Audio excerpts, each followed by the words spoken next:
Ẹ̀yin tèmi ẹ gbọ́ báwo ló ṣe ń lọ, kí ló ń ṣẹlẹ̀ láàrin Faithia Balogun àti Saheed Balogun tí wọ́n ti fìgbà kan jẹ́ tọkọtaya rí. Àwọn kan ní ìjà ti parí pátápátá, àwọn kan ní wọ́n ṣe ń gbégbésẹ̀ láti parí ìjà yìí ni. Inú fídíò yìí lè máa ti rí òótọ́ ọ̀rọ̀ o, lè máa ti rí ohun tó ń ṣẹlẹ̀. Ẹ wo bí àwọn méjèèjì ṣe ń ṣe, wọ́n ṣe ń jọ ń lọ, tí wọ́n jọ ń bọ̀, tí wọ́n jọ wọ aṣọ kan náà. This same thing ló máa ṣẹlẹ̀ nígbà tí wọ́n ń ṣe òkú ìyá Faithia. Òótọ́ ọ̀rọ̀. Ẹ wo, mo fẹ́ ká jọ wo fídíò yìí, ká jọ wo nǹkan tó ń ṣẹlẹ̀ nínú ẹ̀, kó ní kálukú kó wá sọ opinion tí ẹ fún mi nínú ẹ̀ níbi comment section. Ìjà pàdé comment section. Ẹ̀yin tí ẹ ti subscribe sórí video, sórí channel yìí, ẹ jọ̀ọ́ ẹ make sure pé ẹ bá mi tẹ subscribe button.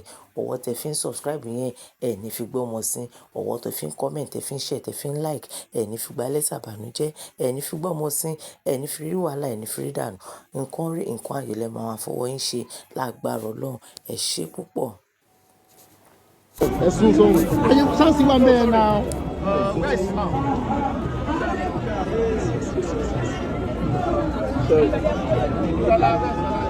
You're Lazam. All right, where are we starting with? Ask her the question. Sorry, everybody. Can we ask her questions as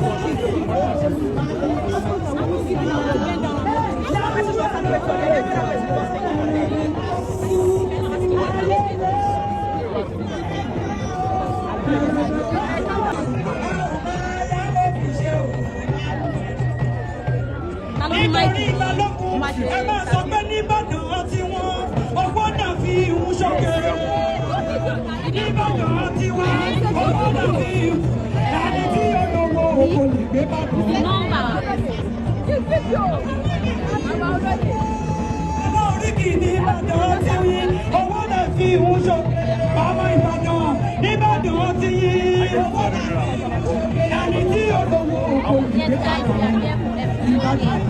Every year the unicorn, I'm so excited about this one by our own mommy, Faithia Balogun herself. Guys, May 1st in all cinemas nationwide. Every year we start going in all cinemas. Come on. You know, Faithia Balogun. Let's support her. This is going to blow your mind. I love you all.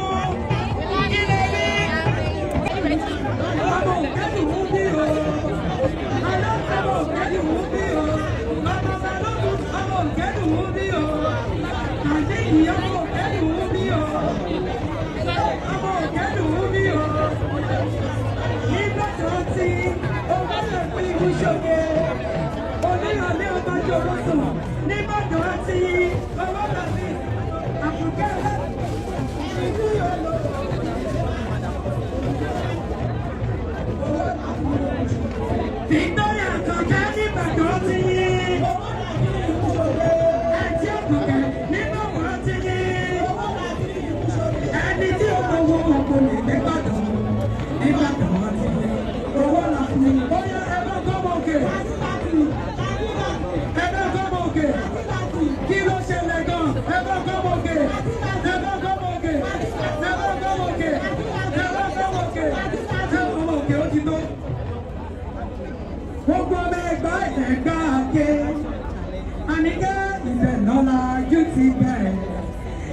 Ọmọ olùgbọ́jọ́ bí ọmọ gómìnà lóbi lọ́rọ̀ òkè ọmọ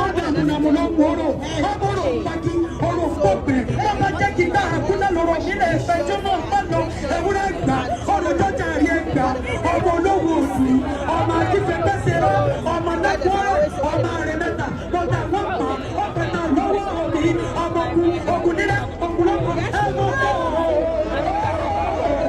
ẹgbà àti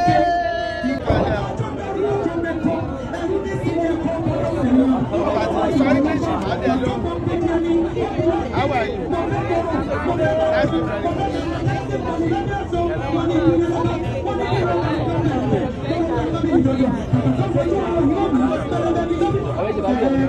What they say about culture that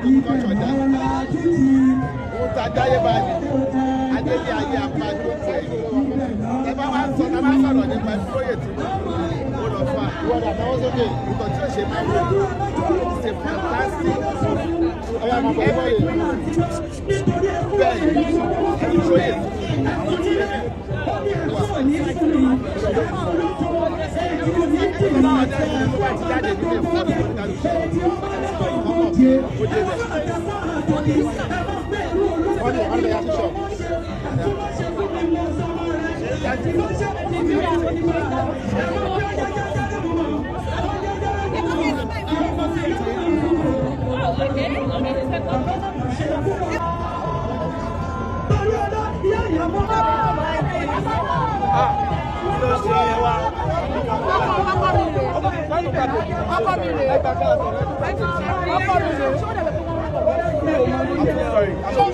Sorry.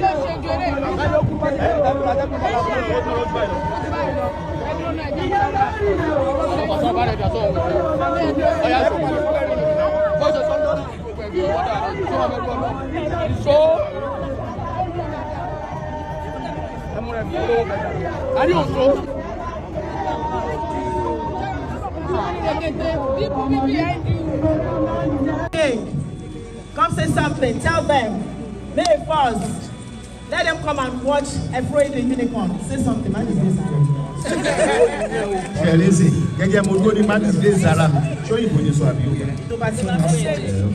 All right, everybody. Thank you very much. This film, you've seen it. The journalist here. Afraid, a fantastic one. Please come out on May 1st, 2026. It will be in cinemas all over the country. Please come and encourage talent. Come and encourage producers. Come and encourage people who believe in our stories, telling it the right way. Afraid, May 1st, 2026. Come out, come and watch. Thank you very much. Kalidida.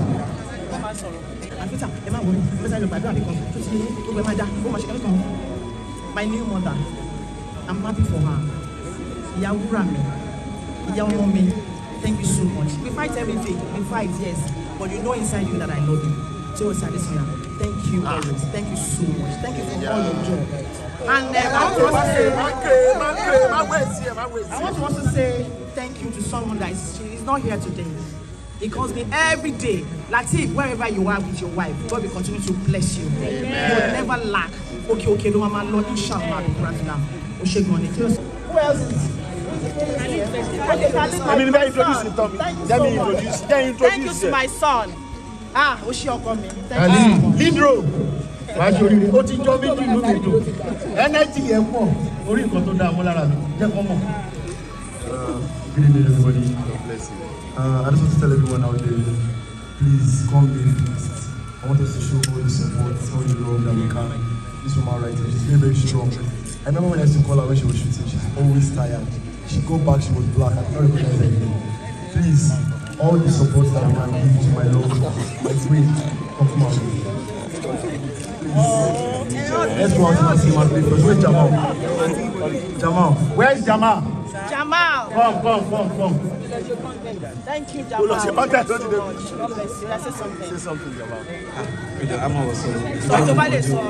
So, ladies and gentlemen, we put so much effort, we put everything into this movie. We would really appreciate a lot of money. Keko wuni o, e ma se koko si keko lo ba wa woni no cinema. Yo, May 1st. May 14 the birthday, we say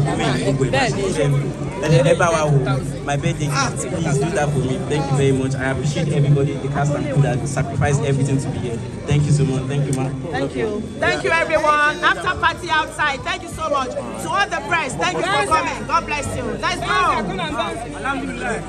Take it. You want to say anything? Is this okay? Ẹ̀fúnróyè tí ìyá ọ̀làlá ni ìyá wa, ègbè lẹ́yìn ọmọ Olúwa, Èkó òní gbàgbé rẹ̀ fún iṣẹ́ ribiribi tó ṣe. Ẹ̀gbá omi lọ àgbè ẹ̀ o, Èkó òní gbàgbé rẹ̀. Ẹ jẹ́ ká jáde láti May 4th. Ẹ jẹ́ kí a lọ wo Ẹ̀fúnróyè Tinubu. We are one big family in entertainment world. Ishuni Yawa. I love you, ma. Thank you so much. What's that? You want to say something? Okay. Eniola stood with me. This film, when I was doing this film, was very difficult for me. If there was one person that stood by me from day one to the end and was advising me, even in my very sad moments, she would come to my room and say, Auntie Faithia, don't worry. Will make it. Eniola and Muiwademola actually leaded me to the end of this movie. And I want to say a very big thank you to them. Eniola, come and say something. Thank you. Guys, good evening, everybody. This is a beautiful movie, Auntie Faithia. Thank God. And I'm glad that we made it because go easy. It was a tough moment. Yeah. It wasn't easy at all, guys. Please, we need your support. All the support we can get on this movie, on this project. It's a project. Like, everybody, media, everyone can testify to this movie that we made an amazing, super storyline. From beginning to the end, we were just glued to our screen. Like, no dull moments at all. Please help us, support us, and go out there to a cinema near you and watch Ẹ̀fúnróyè the Unicorn. God bless you guys so much. Thank you so much. We don't fight. Even if we fight, we'll settle and we'll still fight again. You understand? But we love ourselves inside us. We love ourselves. Me and my mother, I love her so much. I call her my mother. She's one person that will wake up and pray for me and tell me, and her English is very well. Teacher and won't tell her. They gave us the same dates. But Segilola is also coming out May 1st. I want her to come and say something. Mommy, I bought her. I'm so happy to be here today. I thank God for bringing people like you here. I thank you for taking me as your mother. I thank everybody for the support they gave her throughout this period. It was a tough period. It was a period that she will come in the night, I will call her. When they gave this date, we cried.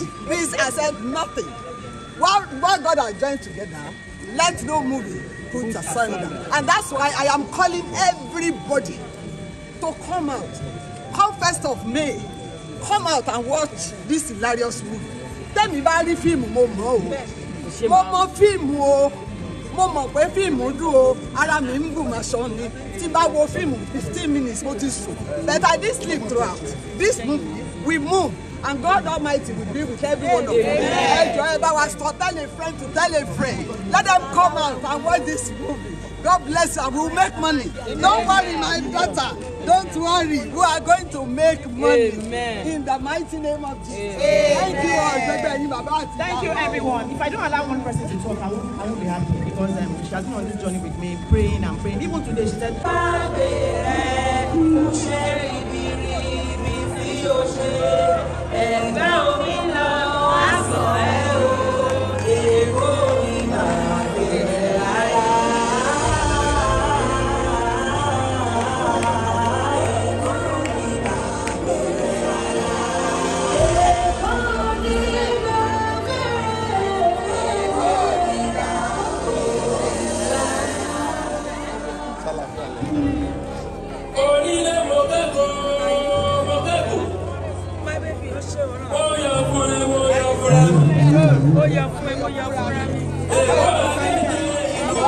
of the ballad.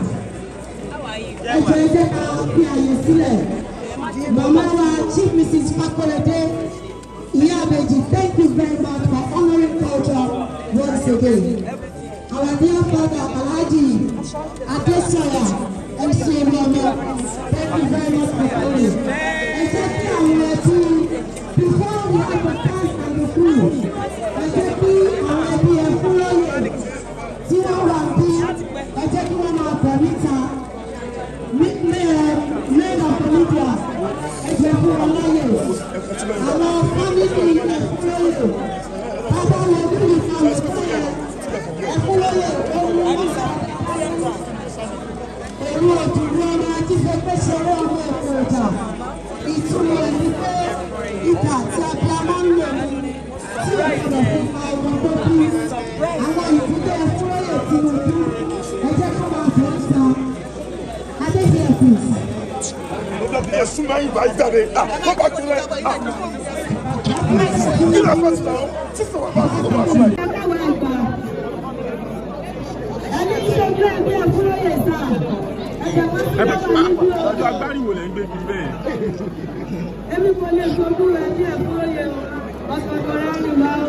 honestly or difficult to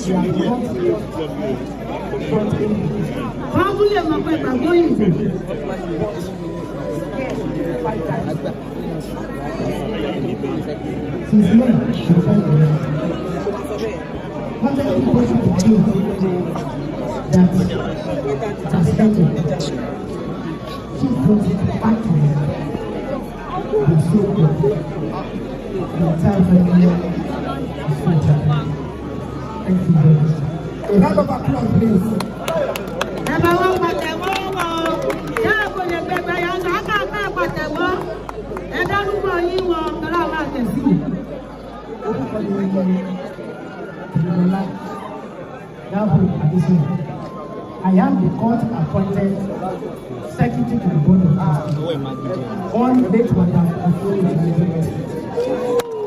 Thank you very much, sir. Thank you. Thank you so much, sir. Like I said earlier, I would like to appreciate some people because if I don't do that, I will not be happy with myself. I want to firstly say thank you to God, and I want to also say thank you to all my cast and crew. To my directors, Abelare, Bayo Tijani, Tope Adebayo, you did this. Thank you so much. Thank you for making my dream come true. To my cast, team cast, fantastic cast, and one cast of our cast. Thank you so much. Thank you, Eshemodupe. To my wonderful crew, from day one to the last, they stood by me. They stood. Eshemodupe. If I want to start talking, my supporting your vessel. Thank you so much. This journey was hard for me. This journey was difficult. I lost a lot from this journey, but alhamdulillah, that I'm alive today to see this movie. Neye, where are you? This man brought this movie to life. Thank you so much for saving my soul. I appreciate you. To all my supporters, thank you so much. To all my supporters, thank you so much. Thank you, I know. But let me appreciate because it was really difficult for me. To everyone that supported me when I was on this journey, thank you so much. For supporting me till now, my colleagues, my friends, my family. I lost my mother on this journey. May her beautiful soul continue to rest in peace. I want to now beg my fans. I've not done this before. Support me. May 1st, every unicorn will be showing in all cinemas nationwide. But I would love my cast to say one thing. Tell the world, preach it to the world that Efroye is a fantastic movie. Thank you so much. I love you all. Thank you for coming. Odu Adekola, come say something. Odu Adekola. And before I forget, please, I want to say thank you to my darling son, Khalid Balogun. Khalid pulled this out. The dancing, everything, he did it. And to Saheed Balogun, thank you for the support. Thank you so much. Thank you for the advice. Thank you for the teacher thing you have been giving me from day one. Thank you. And to my manager, Big Sam Oshemodupe, thank you so much for indulging me. Thank you, I appreciate you. To all my friends that supported Eshegon, thank you so much. Odu Adekola. Okay, go invite them all.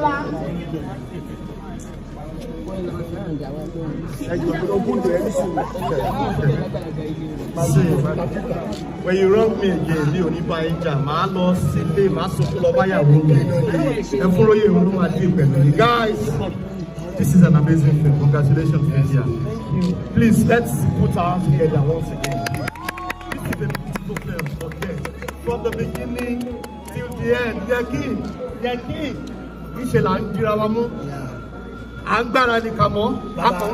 From the beginning. Like, you know, as an actor, when you watch a film that you are part of, and you are feeling like, when did this happen? Oh God, it's an amazing film. And I'm telling you, my face is here. This is me. This is my face, my voice, everything. I am saying Efroye is an amazing film. So, throughout, starting from May 4th, guys, watch this film. But I'm telling you, it's a beautiful film. You will enjoy it. You love the story. the emotions, the acting. It's a beautiful film. God bless you. God bless you. Come on. I'm on me at that time. Tell the world to come and watch a film in Unicorn.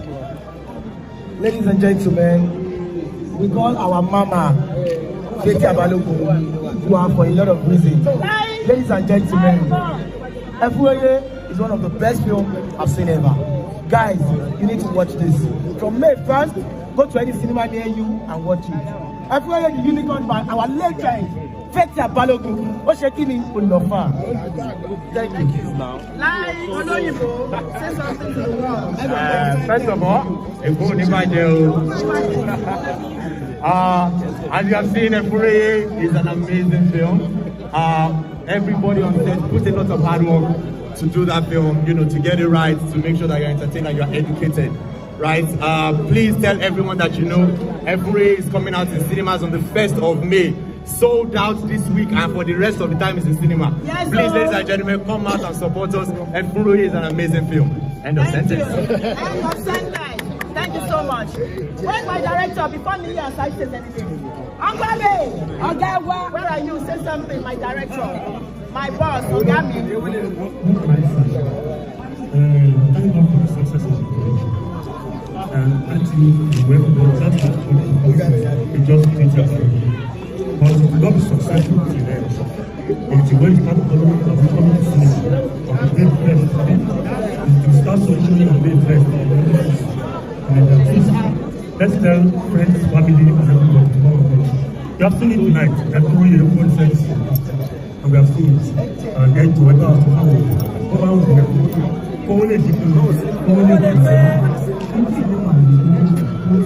thank you very much. God bless you.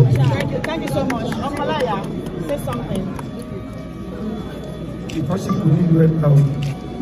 Faithia is cinema like me. If one of your questions, if you make sure we have to hear our will not make focus. For cinemas, the one. For say for Nikon, or the or you must be even Nigeria. Faithia to do a while. So we must go to the cinema to do. I get endorse it. God will bless you. Mr. Neye, the soul saver, come say something to the world. Thank you. I don't have much to say because they've said everything. But please, I want everyone to understand that it takes a lot of guts and effort as a woman in Nollywood to do things like this. And I believe from what we have seen, Auntie Faithia is now one of the queens of Nollywood. Everybody should come out and see this film. The performances are amazing. Her resilience into making this film a success, I've never seen anything like it before in my life. And I know that, you know, these things get rewarded. The work that she has put in this film will be rewarded, but we need your support. Everyone from this Friday, every cinema, and don't come alone. That way she can continue to make even bigger films because she has so much to offer. Thank you very much. Thank you, Mr. Neye. So the Faithia King, come say something. Tell them, May 1st. Let them come and watch Faithia the Unicorn. Say something. Let me do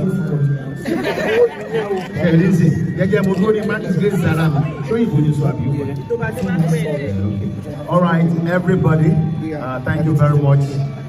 This film, you've seen it, the journalist here. Faithia, a fantastic one. Please come out on May 1st, 2026. It will be in cinemas all over the country. Please come and encourage talent. Come and encourage producers. Come and encourage people who believe in our stories, telling it the right way. Faithia, May 1st, 2026. Come out, come and watch. Thank you very much. Kalidida. Eniola stood with me. This film, when I was doing this film, it was very difficult for me. If there was one person that stood by me from day one to the end and was advising me, even in my very sad moments, she would come to my room and say, Faithia, don't worry, we will make it. Eniola and Muyiwa Adimola actually leaded me to the end of this movie. And I want to say a very big thank you to them. Eniola, come and say something. Guys, good evening, everybody. this is a beautiful movie, Auntie Faithia. And I'm glad that we made it because go easy. It was a tough moment. Yeah. It wasn't easy at all, guys. Please, we need your support. All the support we can get on this movie, on this project. It's a project. Like, everybody, media, everyone can testify to this movie that we made an amazing, super storyline. From beginning to the end, we were just glued to our screen. Like, no dull moments at all. Please help us, support us, and go out there to a cinema near you and watch Efuroye the Unicorn. God bless you guys so much. Thank you so much. Yoruba,